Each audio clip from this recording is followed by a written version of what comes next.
아니 궤도 씨 로봇 청소기도 로봇이라고 봐야 되나요? 로봇을 먼저 정의를 해야 되는데 생각보다 주변에 정일병 내려가지고 지금. 시작했어. 네. 생각보다 우리 주변에 로봇이 많습니다. 기본적으로 로봇은 무언가를 관측해서 센싱을 하고 이거를 처리한 다음에 실제 행동까지 옮기는 걸 로봇이라고 해요. 그러면은 우리가 매일매일 타는 엘리베이터도 사실상 로봇입니다. 사람이 타고 무언가 작동을 하고 사고를 하고 움직이지 않습니까?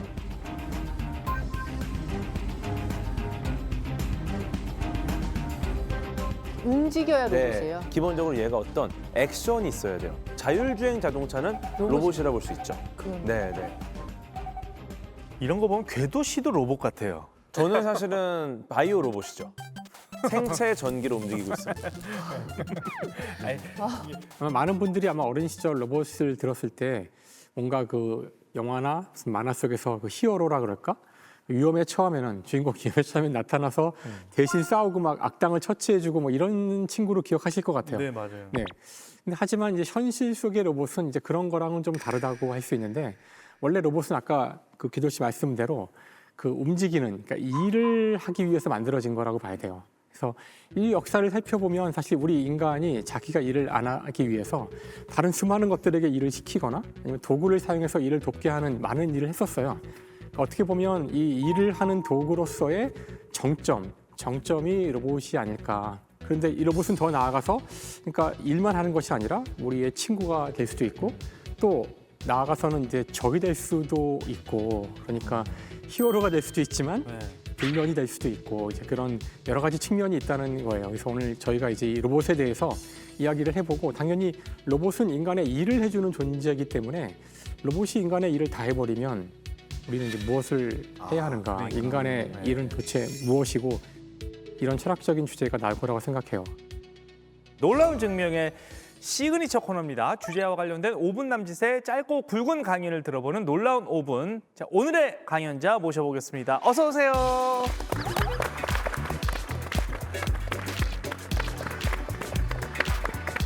안녕하세요. 안녕하세요. 반갑습니다. 네, 반갑습니다. 한양대학교 로봇공학과 교수로 있고요. 주식회사 로봇 CTO로도 근무하고 있습니다. 한정원입니다.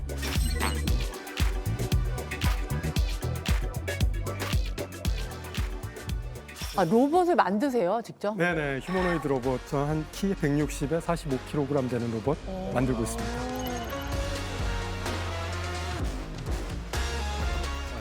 5억 년 전으로 가볼게요.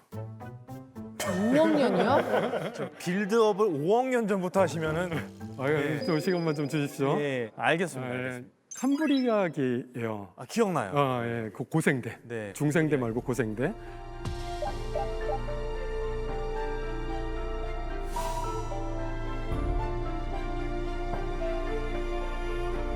그래서 지금 우리가 로봇 캄브리아기에 살고 있다. 이런 얘기를 좀 전해드리려고 하고 지금이 있습니다. 로봇 캄브리아기예요. 네. 폭발적으로 많이 나오고 있는 시기다. 그래서 지금이 굉장히 중요한 시기고 로봇이 갑자기 확 늘어날 거라서 우리가 지금 무엇을 할 것인가 이게 굉장히 중요합니다. 지금 공장에 가봐도 어떤 물건을 만들어낼 때 단순한 공정을 계속 찍어내는 이런 작업들은 이미 로봇들이 하고 있어요. 지금은 21세기는 좀 더 달라졌어요. 그래서 공장에서 이제 나와서 서비스를 하는 시대로 돌아옵니다.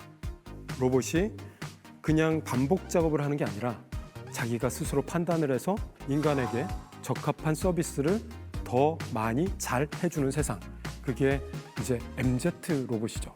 MG 로봇이라고 불려도 좋을 것 같습니다. 로봇의 목표는 결국엔 인간의 풍요로운 삶, 그리고 행복한 삶이기 때문에 이런 목표에 부합하는 로봇들이 많이 만들어지고 있습니다. 또 하나 로봇 하나만 더 소개시켜 드릴게요. 네네네.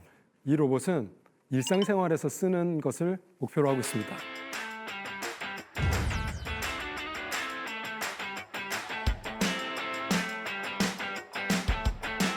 와, 뭐야? 저거 진짜 옷을 개네. 와, 진짜 갠다.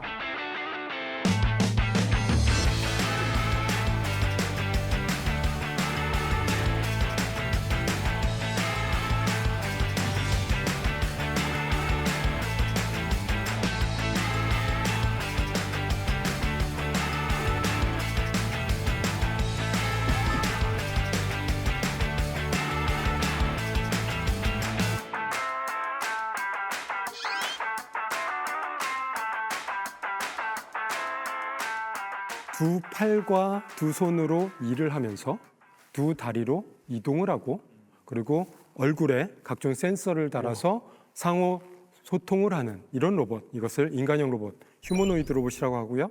로봇의 끝판왕이라고 불리우고 있습니다. 인간은 책으로 공부하는 것보다 몸으로 느끼고 경험하고 자기가 주체적으로 받아들인 정보를 가지고 자기의 세계관을 만들어요. 그게 자기 자신인 거죠. 근데 지금 쓰고 있는 AI는 책으로만 공부했어요. 세상을 책으로만 보니까 이 제대로 된 지식이 아닐 수 있다. 그럼 어떻게 해야 되느냐?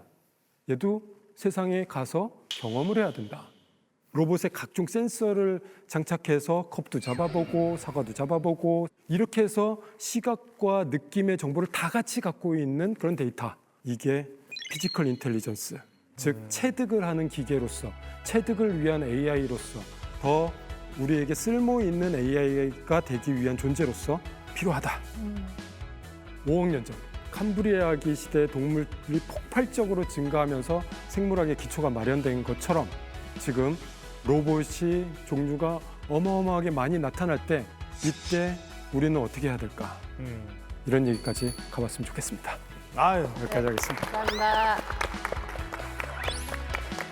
수고하셨습니다. 오늘 그러면 가설을 저희가 만나보면서 이제 슬슬 이야기를 나눠보도록 하겠습니다. 오늘 만만치 않다. 아, 그래요? 만만치 않다. 근데 뭐 언제 만만했습니까? 점점 어려워지고 있더라고요. 예. 또 로봇은 좀 익숙하니까 우리가. 그래. 예. 가봅시다. 자, 가설 보여주세요. 네. 블루, 화이트 칼라, 땡땡땡, 땡땡로, 땡땡된다. 블루 화이트 컬러. 땡땡된다는 대체된다 아니야? 맞다. 궤도 씨가 조용해졌어. 그거 맞는 거예요. 당황했다. 네. 당황했어. 생활해보세요. 앞에 문장을 한번 생각해 보세요. 그러니까 몸을 써서 일하는 직업군과 사무직 위주라는 예. 화이트 컬러를 이제 앞에다 놨다라는 건 그렇죠. 뭔가 경계가 없는 거야. 없어지는 거야, 지금. 아프겠다. 아프겠어. 너무 세게 때리셔. 아프겠다. 아팠지. 블루 칼라, 화이트 칼라, 오렌지 칼라로 대체된다. 오, 느낌이 방향이 나쁘지 않아요. 아니요, 나 정답이라고 그 어느 때보다 확신하고 얘기했는데 아니에요? 근데 왜 오렌지 색깔이요? 신조어를 만드신 그냥 거죠? 제가 좋아해요. 오렌지를 예. 좋아해서. 요건 사실 굉장히 유명한 장소도 있고 관련된. 장소? 네. 샌프란시스코 쪽에 예. 금문교. 샌프란시스코? 굉장히 많은 회사들이 모여 있는 곳. 실리콘. 실리콘밸리. 블루 화이트 칼라 실리콘 칼라로 대체된다. 정답입니다. 우와. 네, 가설. 블루, 화이트 칼라, 실리콘 칼라로 대체된다. 실리콘 컬러가 뭐예요? 실리콘이 무슨 색이에요? 실리콘은 쏘는 거마다 색깔 다 다르지 않아요? 컴퓨터, 뭐 기계나 로봇 같은 24시간을 일을 해도 배고프고 힘들고 뭐 짜증내지 않는 굉장히 새로운 차원의 노동자를 의미하는 단어입니다. 그래서 뭐 화이트 칼라, 블루 칼라 이 인간 노동자잖아요. 실리콘 칼라는 인간이 아닌 노동자를 의미하는 단어다. 신조어네요. 예, 이렇게 보시면 됩니다. 나 아까 오렌지 칼라 했을 때 시겁했겠네요.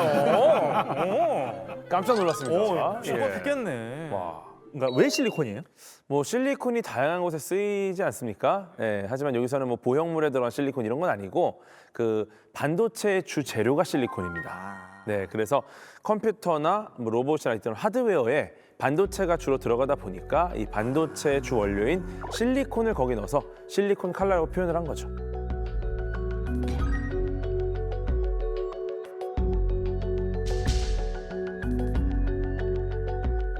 그럼 우리 가설대로 기존에 일하던 블루 컬러, 화이트 컬러 노동자들은 회사를 떠나게 된 거예요? 떠나야 되는 거 아닌가요? 근데 또 꼭 그렇지만은 또 않더라고요. 보통 저렇게 아마존 창고에 로봇들이 다 투입되면 거기 일하시는 분들은 이제 그러면 다 실업자가 되는 거 아니야? 라고 생각을 했죠. 근데 그런 게 표면적으로 맞습니다. 그분들은 이제 일을 안 하시니까. 그런데 몇 년이 지나서 통계를 내보니 아마존은 고용 숫자가 더 늘었어요. 인간의 고용 숫자가 더 늡니다. 결국엔 사람은 똑같은 사람이 아닐지언정 고용하는 숫자는 더 늘어났어요. 근데 약간 조심스럽게 접근해야 돼요. 새로운 기술이 나올 때마다 일자리 개수가 늘어나기는 했어요. 근데 원래 그 일을 하시던 분들은 거기서 밀려나면서 재교육 기회를 받지 못하면 도태되는 사례가 되게 많거든요. 아, 다른 분야니까. 네, 그러니까 이 사람들이 자연스럽게 다른 직업으로 이동할 수 있게 사회적으로 뒷받침을 하면 모르겠는데 그렇지 않으면 상당수가 그 과정에서 도태될 수 있다는 거죠.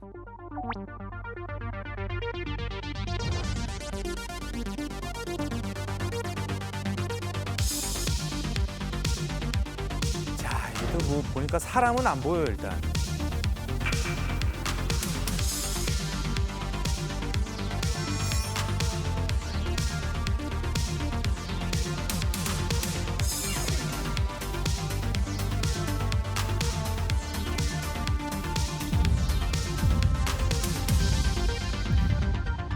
여기서 만들어지는 자동차, 전기 자동차는 대부분이 로봇이 만들어요. 정말 압도적인 퍼센테이지로 로봇들이 다 찍어내고 있습니다.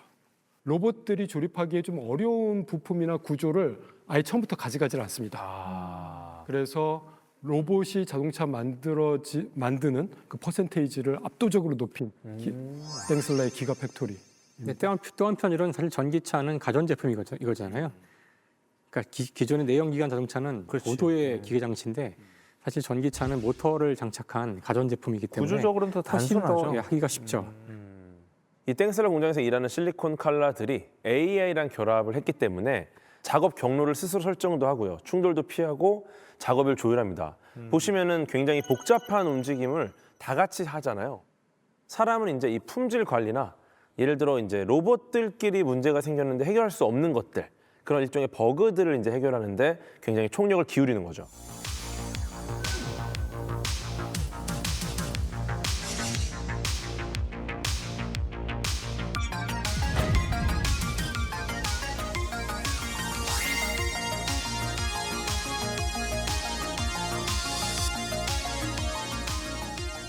지금 로스쿨에 있는 학생들도 인공지능에 관심이 너무 많아요. 왜냐면은 과거에는 판례를 얼마나 많이 기억하고 있느냐가 그 변호사의 실력이었어요. 근데 지금은 정말 유능한 이 AI들이 판례를 바로 찾아주니까 있는 판례들 어떻게 끼워 맞추느냐가 굉장히 중요한 능력이 됐고, 그리고 같은 판례를 가지고도 패소하는 경우가 생기는 겁니다. 그렇죠. 왜냐하면 이제 같은 무기를 들고 싸우는 거니까 여기서는 이제 다른 전술이 필요한 거죠. 네, 그래서 일종의 툴로서의 역할을 좀 하지 않을까, 그렇게도 많이 보고 있죠, 화이트 칼라 쪽은. 그래서 저는 이렇게 될 거라고 보고 있어요. 인간이 두 부류로 갈려질 것이다. AI와 로봇을 잘 쓸 수 있는 인간과 그렇지 못한 인간. 근데 저는 근데 이것도 항상 이제 공포 마케팅 같은 느낌이 좀 들어서 이제 약간 거부감이 있는 건데, 그러니까 물론 인공지능과 로봇을 사용하는 것이 중요하다는 건 알겠는데요. 과거에도 그랬었거든요. 컴퓨터를 사용하지 못하는 사람과 컴퓨터를 사용하는 사람으로 나눠질 것이다. 지금 사용 못하는 사람 없잖아요. 무슨 뜻이냐면은 로봇이 그렇게 중요해지고 인공지능이 중요해지면은 누구라도 쓸 수 있는 형태로 나오게 돼요. 지금은 로봇과 인공지능이 진입장벽이 좀 있고 사람들이 두려워하고 어려워하지만 그런 미래가 올 거라고 저는 생각하거든요. 근데 그런 미래는 인간을 나누는 것이 아니라 현재 인공지능과 로봇이 정말 그 유치원만 나온 사람도 사용할 수 있도록 만들어질 거라고 저는 생각해요. 그래서 우리가 너무 거기에 두려움을 갖고 이 기술을 대하면 오히려 그것이 뭔가 이 기술의 미래를 우리가 만들어가는데 더 장애물이 된다고 생각하거든요. 그러니까 공포를 가지고 보면 안 되고 이것이 결국 인간한테 잘 쓰일 거라는 생각하에 어떻게 하면 잘 쓸 수 있을지를 얘기해야지 너 이거 배울래 안 배울래 너 모르면 죽어 이런 식으로 가는 거는 여기에 사람들이 두려움을 갖고 이제 쓸데없이 많은 예산이 투입될 수도 있는 거고요. 그러니까 공포를 이용하는 게 언제나 위험하잖아요. 그래서 지금 인공지능이 좀 그런 면이 좀 있다고 생각해요. 이런 문제는 그것이 참이라고 할지라도 공포심을 자극하지 않는 방향으로 진행되는 게 더 좋지 않을까. 근데 저는 한자건 박사님 말씀도 좀 공감은 되는 게, 실제로 인터넷이 나와서 인터넷을 모두가 쓸 수 있어도 검색을 잘하는 분이 있고 검색해도 전혀 원하는 대로 못 찾는 분이 계시잖아요. 확실히 이제 그 같은 자리를 놓고 두 사람이 싸울 거란 말이죠. 네, 그러니까 공포심을 갖고서 좀 열심히 해야지 좀 그래도 유리한 고지를 선점할 수 있지 않을까? 약간의 그 경각심이 필요한 경우가 있거든요. 경각심은 좀 충분하다고 네. 생각해요. 이미 사람들은 인공지능과 이 로봇의 미래를 다 대충은 어떻게 갈 아니, 건지에 근데 대한 감은 있다고 생각하는데 제가 대중분들을 만나보면은 여전히 한 번도 인공지능을 접해보지 않는 분들이 너무 많이 계시고 그럼 지금 구글 검색을 잘하는 사람이 잘 예. 살고 살아남았고 못하는 사람은 뭐 망했다는 식으로 분류할 수 있을까요? 근데 그런 차이는 실제로 없잖아요. 실제로 어느 정도는 있죠, 그래도. 회사에서 보면은 글쎄. 정말 이과끼리는 유능한 서로 사람이 싸우기도 합니다. 네. 저희 이과는 우리 이과는 말이에요. 싸움 구경 중입니다. 싸움 구경. 인류의 발전을 위해서라면 같은 이과끼리도 물고 헐뜯고 예.